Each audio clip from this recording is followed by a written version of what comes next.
আপনি বই পড়তে ভালোবাসেন? ছেলেবেলায় আমি বইয়ের পোকা ছিলাম। এখন বই-টই পড়ার সময় পান না বোধহয়। সেরকম পাই না তা ঠিক, তবে যেটুকু সময় বাঁচানো যায়, যেমন ধরো যখন এক জায়গা থেকে আরেক জায়গায় যেতে হয়, এরকম প্রায়ই যেতে হয়। বিমানে বসে আমি কারোর সাথে কথা বলি না, শুধু বই পড়ি। একবার আসামে যাওয়ার সময় আন্দ্রে মলরোর অ্যান্টি মেমোয়ার্স বইখানা পড়ছিলাম। মাত্র 48 পাতা পড়া হলো, সেখানে পেজ মার্ক দিয়ে বন্ধ করলাম। আর সুযোগই পাইনি। তারপর লুক্সেমবার্গ যাওয়ার পথে আবার 49 পাতা থেকে। হুম। আচ্ছা, আপনাকে কখনো দ্বিধায় পড়তে হয় না, তাই না? হুম, দ্বিধাদ্বন্দ্বের পরিস্থিতি আমার জন্য নয়। আপনি তো আবার প্রশ্ন। সবাই আমার কাছে এসে নানা ধরনের প্রশ্ন করে। আমি কাউকে কোনো প্রশ্ন করি না। আমার কাজ শুধু উত্তর দেওয়া। এবং এর অধিকাংশই অবান্তর প্রশ্ন। প্রায়। আমার আর একটাই প্রশ্ন আছে। কিরকম লাগে জীবনটা? এর নাম কি সুখ? সুখ? হ্যাঁ। সুখের কথা চিন্তা করিনি। জীবনে যখনই কোনো সংকট এসেছে, তখনই ভেবেছি আমায় যেন কেউ হারাতে না পারে। কখনো তো হারিনি আমি। অনেক কিছুই অসম্পূর্ণ আছে, কিন্তু হেরে যায়নি। আপনি বোধহয় রবীন্দ্রনাথের গান্ধারীর আবেদন পড়েননি। সেখানে তিনি একথাই দুর্যোধনের মুখে বসিয়েছেন। সুখ চাহি নাই মহারাজ, জয় জয় চেয়েছিনু, জয়ী আমি আজ। ক্ষুদ্র সুখে ভরে নাকো ক্ষত্রিয়ের ক্ষুধা। তুমি আমার সঙ্গে দুর্যোধনের তুলনা করলে? এবার আপনি প্রশ্ন করছেন। এটা পাল্টা প্রশ্ন, উত্তরটাকেই পরিষ্কার করে নেওয়ার জন্য। না, তুলনা করিনি। কাব্যের সঙ্গে জীবনের তুলনা চলে না। তাছাড়া মহাভারতের দুর্যোধন আর রবীন্দ্রনাথের দুর্যোধন এক নয়। আমি বলতে চাইছিলাম, যাদের হাতে শাসনভার থাকে তাদের কাছে জয়টাই প্রধান। রাজধর্মে ভ্রাতৃধর্ম বন্ধুধর্ম নাই, শুধু জয় ধর্ম আছে। আমি ওটা আমার ব্যক্তিগত জীবন সম্পর্কে বলেছিলাম। আপনি ইন্দিরা গান্ধী, আপনার কোনো ব্যক্তিগত জীবন নেই। আপনি কতদিন একা কোথাও যাননি, কতদিন কোনো নদী দেখেননি। নদী দেখিনি। সেতু উদ্বোধন করার সময় দেখে থাকতে পারেন বটে। চলো। কোথায়? ও, সময় শেষ হয়ে গেল বুঝি? না, চলো তোমার সঙ্গে কোনো নদী দেখে আসি। আপনার বয়সী কোনো নারীর সঙ্গে কোথাও বেড়াতে যাওয়ার জন্য আমার প্রলুব্ধ হওয়ার কথা নয়। তবে আপনার একটা আলাদা আকর্ষণ আছে, শুধু রাষ্ট্রপ্রধান বলেই নয়। বয়স হওয়া সত্ত্বেও আপনি এখনো যেন যৌবনের প্রতীক। আপনার হাব ভাব, চলাফেরা, পোশাকের মধ্যে এখনো যৌবন সুলভ ব্যাপারটা আছে। শুনেছি আপনি খুব নিষ্ঠুর, কিন্তু আপনার মুখে তার কোনো রেখা পড়েনি। আমরা নদী সম্পর্কে কথা বলছিলাম, যাবে? সঙ্গে আপনার 57 জন দেহরক্ষীও যাবে নিশ্চয়ই। 57 জন? তুমি গুনেছ বুঝি? আমি তো জানি না। একবার রবীন্দ্র সদনে একটা উৎসবে আপনাকে দেখেছিলাম। তখনই শুনেছিলাম সর্বসমেত 57 জন ব্যক্তি আপনাকে পাহারা দিচ্ছে। বাইরে জল খেতে গেছি, সেখানেও গিয়ে দেখি কলের কাছে একজন লোক দাঁড়িয়ে। দেখলেই বোঝা যায় প্রহরী। তিনি আমাকে বলেছিলেন, উনি ওখানে দাঁড়িয়েছিলেন বলে কোনো সাধারণ মানুষ জল খেতে যাচ্ছিল না, অথচ ওনার নাকি ওখানেই দাঁড়ানোর কথা। এরকম হয় বুঝি? সে যাই হোক, চলো আজ আমি একাই গঙ্গার ধারে যাব। এ কথা ঠিক, আমি পৃথিবীর সর্বত্র গেছি, করতলের মতোই পৃথিবীটাকে চিনি, কিন্তু অনেক দিন কোনো নির্জন নদী তীরে দাঁড়াইনি। কলকাতার গঙ্গার ধার খুব সুন্দর? পৃথিবীর বিখ্যাত দৃশ্যগুলোর একটি, কিন্তু আপনি সেখানে যেতে পারবেন না। আপনি নিষেধ করলেও রক্ষীরা শুনবে না, একটু দূর থেকে অনুসরণ করবে। তাছাড়া তাছাড়া কি? আমার বলতে দ্বিধা হচ্ছে, অভয় পেলে বলতে পারি। বলো। গঙ্গার ধারে সেই আততায়ী যে রয়েছে, তার মানে? পৃথিবীর প্রতিটি জায়গায় কি আপনার জন্য একজন করে আততায়ী অপেক্ষা করে বসে নেই? নইলে এত রক্ষী কেন? তা আছে। এটা তো অস্বাভাবিক কিছু নয়। আমাকে সরিয়ে দেওয়ার ব্যাপারে অনেকেরই স্বার্থ আছে।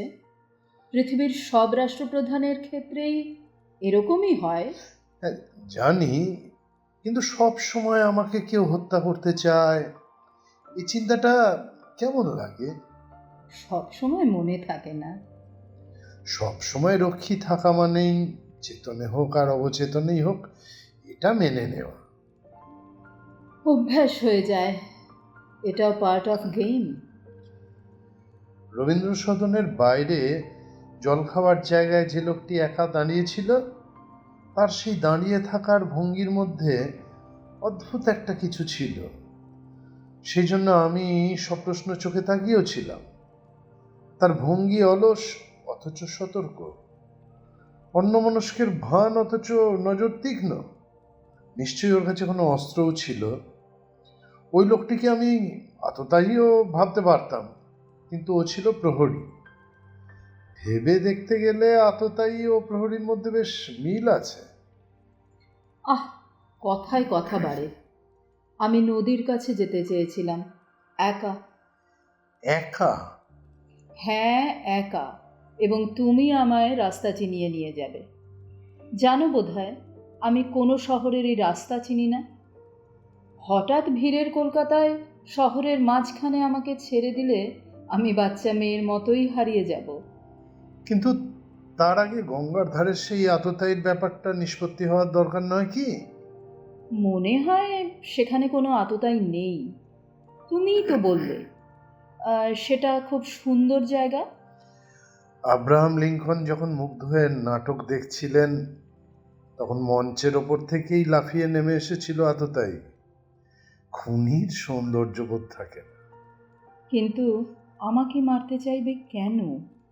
আমি কি এই দেশটিকে বাঁচানোর জন্য প্রাণপণ চেষ্টা করছি না? দেশটাকে বাঁচানো বড় কথা নয়, কথা হলো কে তাকে বাঁচাবে। সব কিছুর থেকে বড় হচ্ছে সেই আমি। মৃত্যু না হলে কিংবা নিহত না হলে তো কেউ দেশের পরিত্রাতার ভূমিকা ছাড়তে চায় না। আমরা কথা বলছিলাম নদী সম্পর্কে। নদী নয়, নদীর তীরে একা দাঁড়ানো সম্পর্কে। ঠিক। তুমি হঠাৎ এ কথা বলেছিলে কেন? আমি কোনো দিন নদী দেখিনি।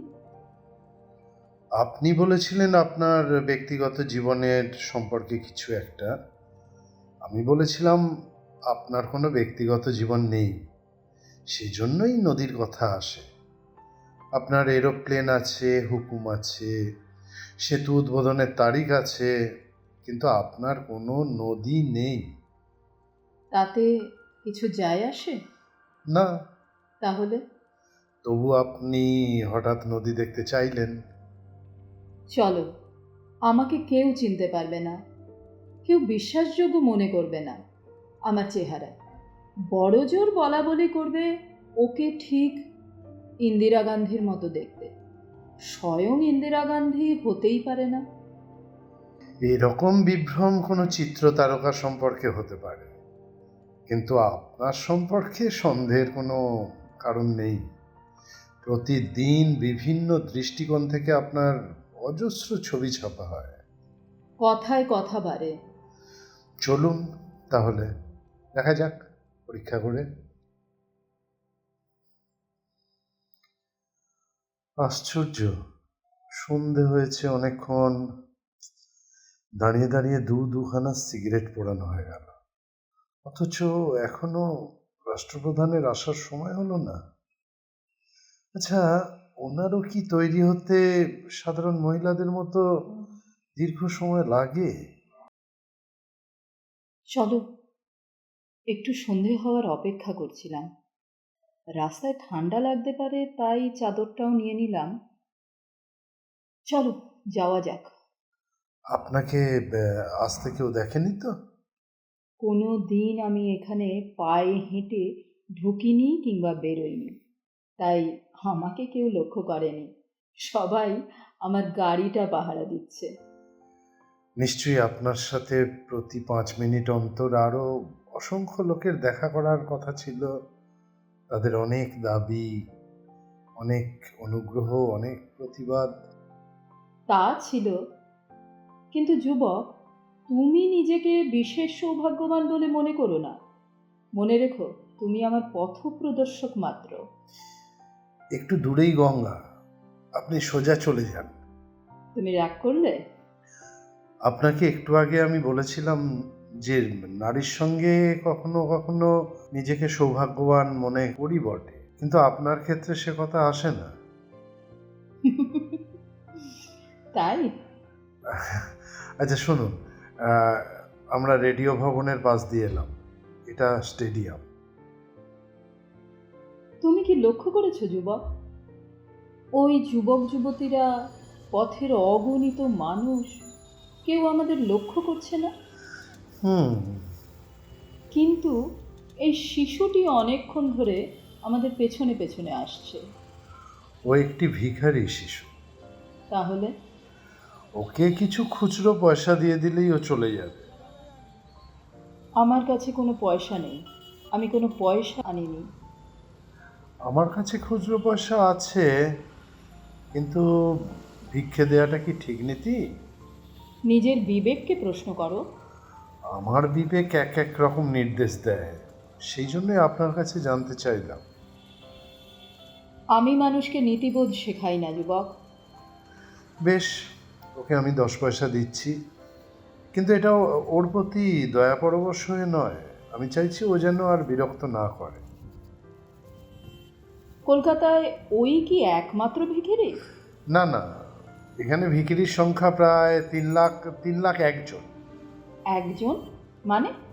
আমাকে নিয়ে। তুমি কিসের ভিখিরি? ভালোবাসার। না, মানে ঠিক তা নয়, আমি বলতে চাইছি। তুমি ভালোবাসা পাওনি, তাই তো? না, তা পেয়েছি, তবু একটা ভিখারিপনা থেকেই যায়। যাদের ওরকম থাকে তারা জীবনে কোনো বড় কাজ করতে পারে না। আপনার ওই দুর্বলতা নেই? ছিল এক সময় খুবই, যখন আমার মায়ের খুব অসুখ। থাক সে কথা। ছেলেবেলা একটা লেখা পড়েছিলাম, Socrates in an Indian village. আমার ক্ষেত্রে সেটা খাটে না। আচ্ছা, এখন আমরা কোথায়? এই যে এটা ইডেন উদ্যান। আহ, অত মন দিয়ে কি দেখছেন? এই প্যাডেস্টালটা, নিশ্চয়ই ওখানে কোনো বিদেশি রাজপুরুষের মূর্তি ছিল। আজ শূন্য। পথপ্রদর্শক, এবার কোন দিকে? রাস্তা পার হতেই হবে। পারবেন? চেষ্টা করি। এত যানবাহনের মধ্যে রাস্তা পার হওয়া বেশ কঠিন। বহুদিন একলা এভাবে ট্রাফিকের মধ্যে হেঁটে রাস্তা পার হইনি। জানতাম আপনি পারবেন। আপনার একটা নিজস্বতা আছে, ব্যস্ততা আপনাকে মানাতো না। এদিকে আসুন। কলকাতায় আছি, অথচ এতখানি সময় আমার নিজস্ব, এটা যেন ঠিক বিশ্বাসই করতে পারছি না। কলকাতার অভিযোগ তো অনেক বেশি থাকে।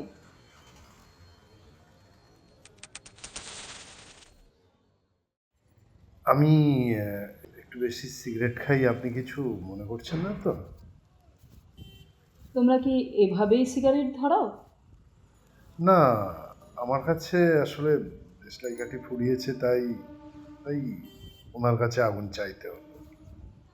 লোকটা বেশ কয়েকবার আমার এবং তোমার দিকে তাকাচ্ছিল, লক্ষ্য করেছো? ও তখন দেখছিল ভারত কিংবা পৃথিবীর সব থেকে বিখ্যাত নারীকে। চিনতে না পারলেও যথেষ্ট অবাক হয়েছে। আমরা কোন দিকে যাচ্ছি? কেল্লার দিকে। আমরা নদীর দিকে যাচ্ছি না কেন? ঠিক কোন জায়গায় আপনাকে মানাবে বুঝতে পারছি না। পথপ্রদর্শকের অনেক দায়িত্ব। আমি নদী দেখতে চেয়েছিলাম, যদিও আমাকে সবচেয়ে বেশি মানায় উঁচু মঞ্চে, সেটা আলাদা কথা। চলো এবার নদীর দিকে যাওয়া যাক।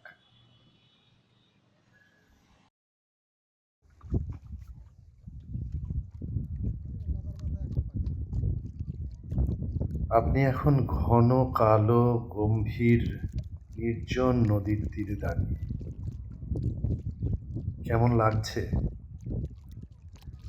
কই, কিছুই তো হলো না। কি? আমি ভেবেছিলাম অন্য রকম মনে হবে, কিন্তু আমার মনে পড়ছে ফারাক্কার কথা, কলকাতার বন্দরের সমস্যা, বাংলাদেশের প্রয়োজনের কথা, আর দ্বিতীয় সেতুর কথা।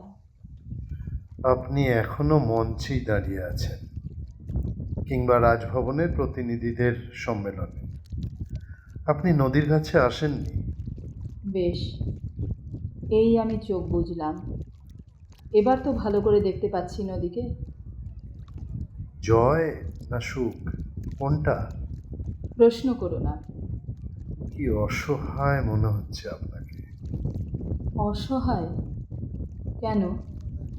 জয় না সুখ, আপনি বুঝতে পারছেন না? আমি আত্মচিন্তা করি না, আমাকে সারা দেশের কথা চিন্তা করতে হয়। এখানে কোনো দেশ নেই, এখানে শুধু নদী, চিরকালীন। আমি এখানেই দাঁড়াবো কিছুক্ষণ। সিঁড়ি দিয়ে নিচে নেমে যান, জলে হাত রাখুন। আপনার হয়তো নদীকে কিছু বলার আছে, কোনো গোপন কথা, আপনার নিজের কথা। আপনার নিজের কথা বলার তো কেউ নেই।